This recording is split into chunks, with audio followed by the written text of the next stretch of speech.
So I thought I'd record today's Along the Road video, literally along a road. So as you can see, I am walking along a road and it seems like any other road.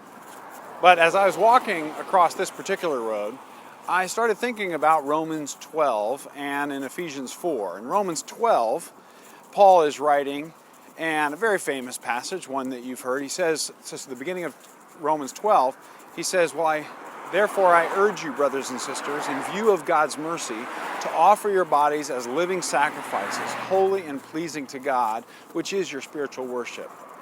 Do not be conformed any longer to the pattern of this world, but be transformed by the renewing of your mind.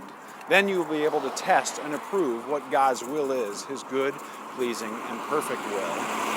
And in Ephesians 4, he says something similar. He says, you were taught with regard to your former way of life to put off your old self, which is being corrupted by its deceitful desires, to be made new in the attitude of your minds, and to put on the new self, created to be like God in true righteousness and holiness.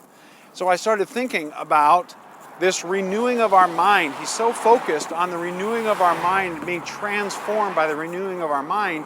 That is because Paul knew something that we so frequently forget, and that is that perspective changes everything. What we are looking at, what we are focusing on, what we are studying, what we are putting into our mind changes our behavior. And why did I think about that here? Because in this particular place, perspective changes everything. Because right now, it's just a road. But if I just turn this way right here, then you'll actually see that I'm in one of the most beautiful places in the country.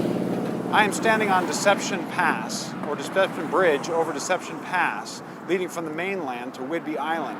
You can see there are mountains off there in the background. People drive from miles and miles, come across the country to be here, to stand in this place.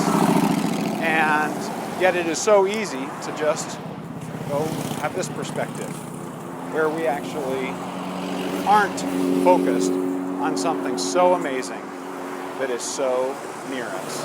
What would happen if we actually focused on Christ, something obviously infinitely more amazing than Deception Pass?